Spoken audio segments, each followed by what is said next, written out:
ഏറ്റവും ദുഃഖകരമായ ഒരു വർഷത്തിലൂടെയാണ് 2025 ഇന്ത്യ എന്ന് പറഞ്ഞ മഹാരാജ്യം കടന്നുപോയത്. അതായത് കഴിഞ്ഞ 11 വർഷം കൊണ്ട് ഗവൺമെൻറ് ഓഫ് ഇന്ത്യ, പ്രത്യേകിച്ച് ഇന്ത്യൻ പ്രധാനമന്ത്രി ഉണ്ടാക്കിയെടുത്ത ഒരു ഗ്ലോബൽ ഇമേജ് ഉണ്ട്. ലോകത്ത് ഗ്ലോബൽ ഇമേജ് കൂടുതൽ വർദ്ധിച്ചത് മോദിയുടെ സമയത്താണ്. പക്ഷേ അതിനു മുമ്പ് ഗ്ലോബലായിട്ട് ഇന്ത്യക്കാർക്ക് ഒരു ആക്സെപ്റ്റൻസ് ഉണ്ട്. അത് ലോകത്തിലെ പവർഫുൾ രാജ്യമായ ചൈനയ്ക്ക് പോലും ഇല്ല ആക്സെപ്റ്റൻസ്. കാരണം കമ്മ്യൂണിസ്റ്റ് രാജ്യം, അവിടെ സ്വാതന്ത്ര്യമില്ലാത്ത രാജ്യം. അതേപോലെ തന്നെ ഇന്ത്യക്കാർ വളരെ ടോളറൻ്റ് ആണ്.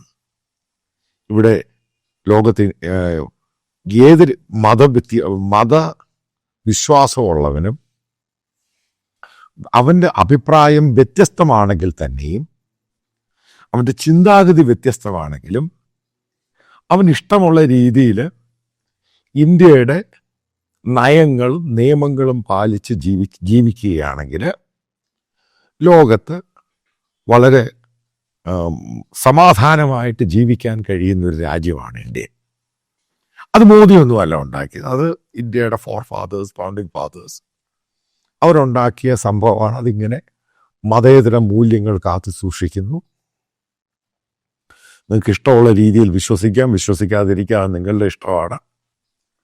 അതായത് അതേപോലെ റെസ്പെക്റ്റ്, ഇന്ത്യയുടെ ഹോസ്പിറ്റാലിറ്റി.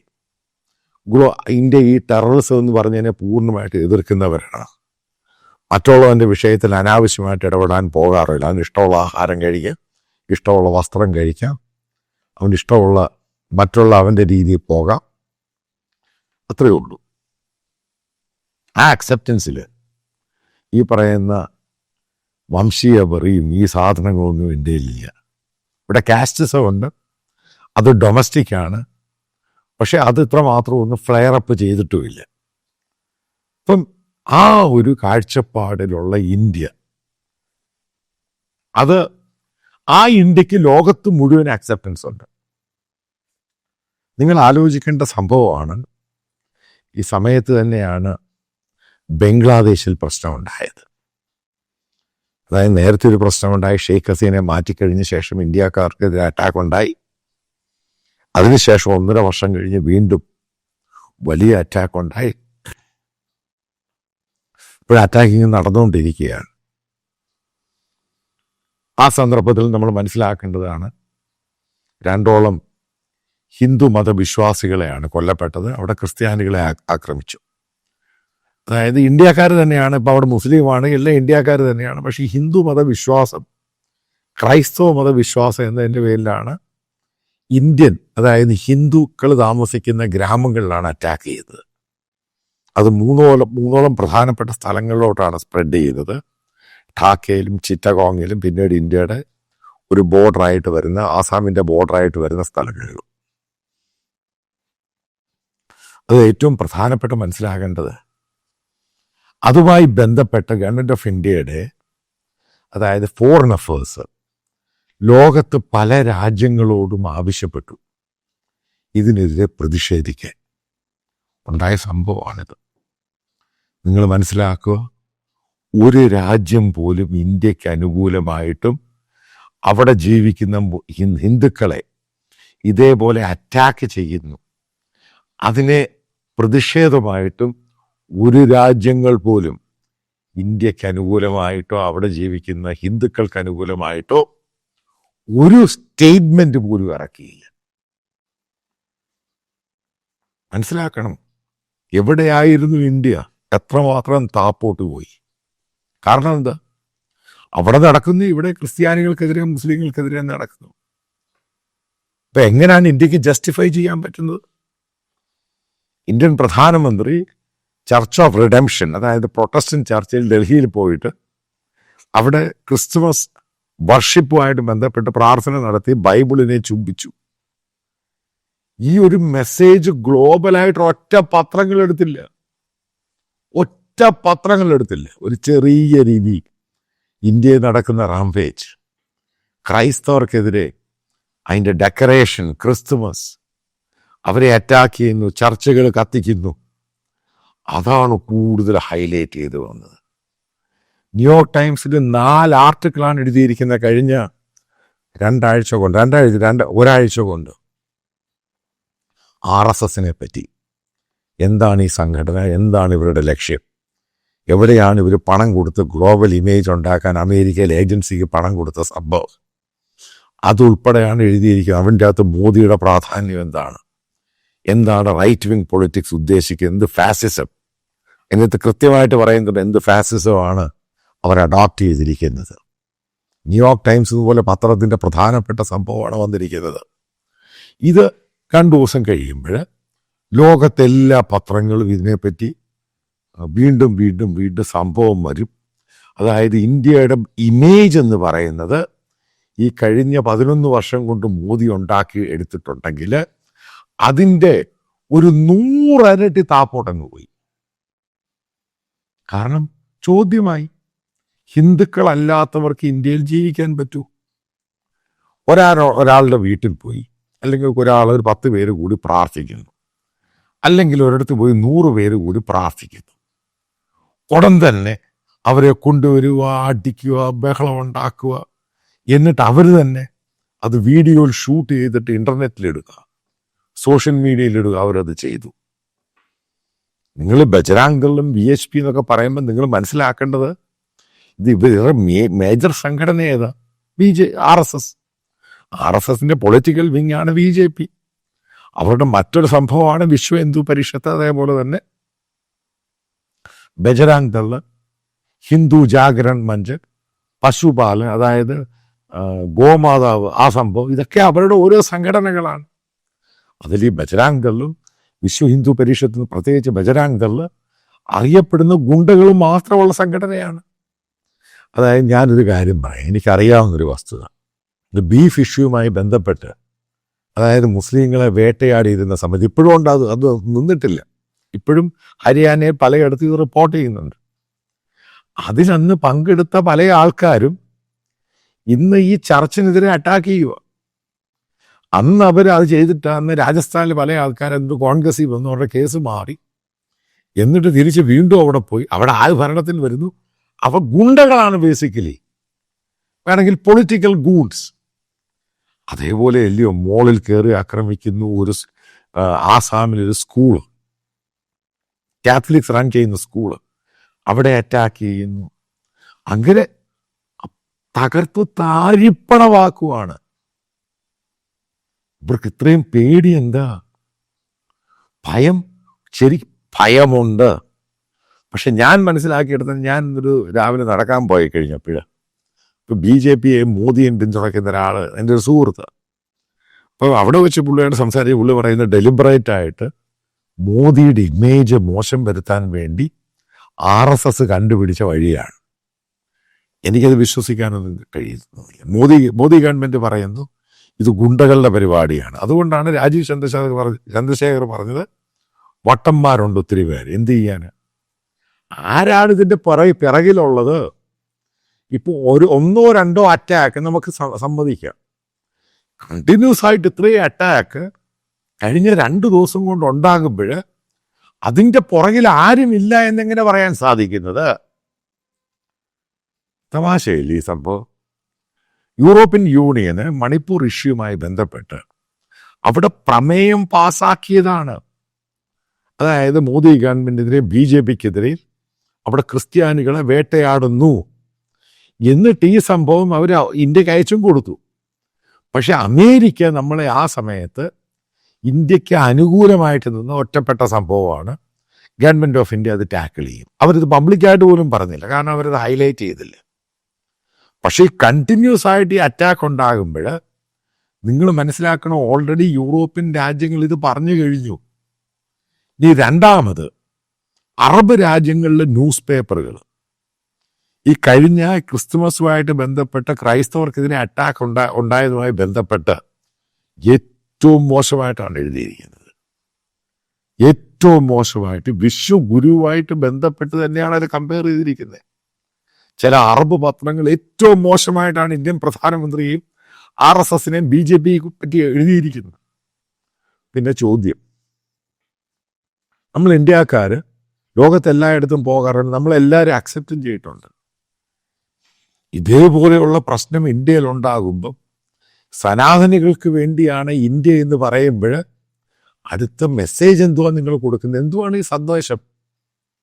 അതായത് വേറെ ആരും ഇവിടെ വേണ്ട, അങ്ങനെയാണ് മറ്റുള്ള രാജ്യങ്ങളൊക്കെ തീരുമാനിക്കും, നീ ഇവിടെ വേണ്ട എന്ന് പറയും, അവർക്കെതിരെ അറ്റാക്ക് ഉണ്ടാകും. ഇത് തമാശയല്ല. അതിൽ ഈ പങ്കെടുക്കുന്ന ഗുണ്ടകൾക്കും അവരുടെ പുറകിൽ നിൽക്കുന്നവർക്കും ഇതിനെപ്പറ്റി യാഥാർത്ഥ്യം അറിയത്തില്ല. ഇത് എത്രമാത്രം ഡീപ്പായിട്ട് പോകും. ഇന്ത്യയുടെ ഇമേജിനെ മാത്രമല്ല, ഓരോ ഇന്ത്യക്കാരും വിദേശത്ത് താമസിക്കുന്നവരെ ബാധിക്കും. ഇത് അവരുടെ ജീവിതത്തെ ബാധിക്കും, അവരുടെ ലൈഫിനെ ബാധിക്കും, അവരുടെ കുട്ടികളെ ബാധിക്കും. പിന്നെന്ത് പറഞ്ഞിട്ടാണ് ഹിന്ദു ആണെന്ന് സനാതനിയാണെന്നും പറഞ്ഞിട്ട് കാര്യം എന്തുവാ? ഓരോ ആൾക്കാരുടെ ഇൻഡിവിജ്വലായിട്ട് അവൻ്റെ ലൈഫിനെ ബാധിക്കും, പ്രശ്നങ്ങളങ്ങ് മാറും. അതായത് നിങ്ങൾ ഉദ്ദേശിക്കുന്നതല്ല ഈ ലോകം എന്ന് പറയുന്ന പലതും. നമ്മൾ ഈ മുമ്പിൽ കാണുന്ന ഒന്നുമല്ല. ഇതിൻ്റെ ഒരു ഫർദർ ഇമ്പാക്റ്റ് ഉണ്ട്. ആ ഇമ്പാക്റ്റ് എന്ന് പറഞ്ഞാൽ ഭയങ്കരമാണ്.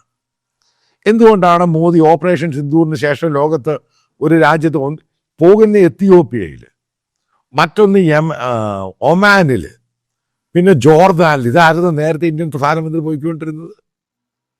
ഇന്ത്യൻ പ്രധാനമന്ത്രി ലോകത്തിലെ ഏറ്റവും പവർഫുൾ രാജ്യങ്ങളിലാണ് ഇൻവൈറ്റ് ചെയ്ത് പോയിക്കൊണ്ടിരുന്നത്. എന്തുകൊണ്ട് അവിടെ പോകാത്ത?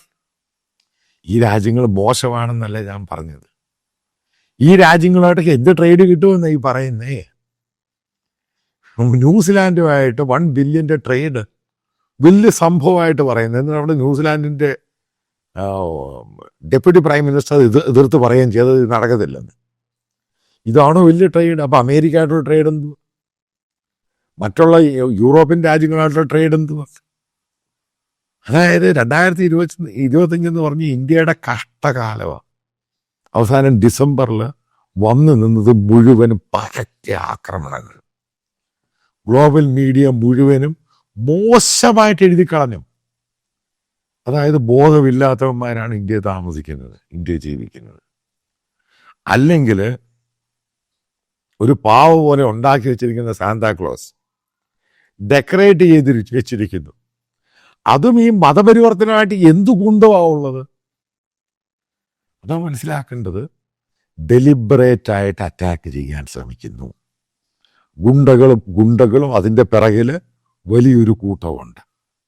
അവർക്കിത് ആവശ്യമാണ്. അതാണ് അതിൻ്റെ കാര്യം. ഒരു ചർച്ചിൽ 10 പേര് കൂടുന്നു, അവരെ പോയി അറ്റാക്ക് ചെയ്യുന്നു, ആ ചർച്ച് കത്തിച്ച് കളയുന്നു ഗ്രാമപ്രദേശങ്ങളിൽ. ഇത്ര ഭയക്കാൻ എന്താ കാര്യം? അപ്പോൾ ഭയക്കാൻ കാര്യമുണ്ട്. അതായത് നിങ്ങൾ ഈ പറയുന്ന ഹിന്ദു സംസ്കാരം, ഞാനും ഒരു ഹിന്ദു സംസ്കാരത്തിൽ ജനിച്ച് ജീവിച്ച് വളർന്ന് ഇന്നും ജീവിക്കുന്ന ഒരാളാണ്. പക്ഷെ എനിക്കറിയും, എനിക്ക് മനസ്സിലാക്കുകയും ചെയ്യുന്ന ഹിന്ദുക്കൾ ഇതുപോലല്ല, ഒരിക്കലും ഇതുപോലല്ല. അവരെല്ലാവരുമായിട്ട് സഹകരിച്ച് ചേർന്ന് പ്രവർത്തിക്കുന്നവരാണ്. അവരെല്ലാവരോടും നല്ല രീതിയിൽ സഹവർത്തത്തോടുകൂടി സമാധാനത്തോടുകൂടി ജീവിക്കുന്നവരാണ്. ഈ കാണിച്ചവരെ, ഈ ഗുണ്ടായിസം കാണിച്ചവർ ഹിന്ദുക്കളൊന്നുമല്ല. ചിലപ്പോൾ ഹിന്ദുത്വം അവരീ പറയുന്ന ചിലപ്പോൾ അതായിരിക്കും, അവരീ പറയുന്ന സനാതനം എന്ന് പറയുന്ന ചിലപ്പോൾ അതായിരിക്കും. ഇത് പക്ഷേ ഞാൻ വായിച്ചറിഞ്ഞിടത്തോളം ഈ സനാതനത്തിനകത്തൊന്നും ഇതേപോലെയുള്ള അറ്റാക്കുകൾ പറയുന്നില്ല. പക്ഷെ അതിനും കവിഞ്ഞ് അൾട്രാ എക്സ്ട്രീമിസം, അതായത് തീവ്രവാദം, അതാണ് നടന്നിരിക്കുന്നത്, ഭീകരവാദം. പിന്നെങ്ങനെയാണ് നമുക്ക് ബംഗ്ലാദേശിനെ കുറ്റം പറയാൻ പറ്റുന്നത്? പിന്നെങ്ങനെയാണ് നമുക്ക് പാകിസ്ഥാനെ കുറ്റം പറയാൻ പറ്റുന്നത്?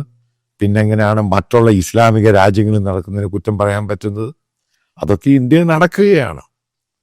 കാരണം ഇവിടെ ഹിന്ദുക്കൾ മാത്രം മതി.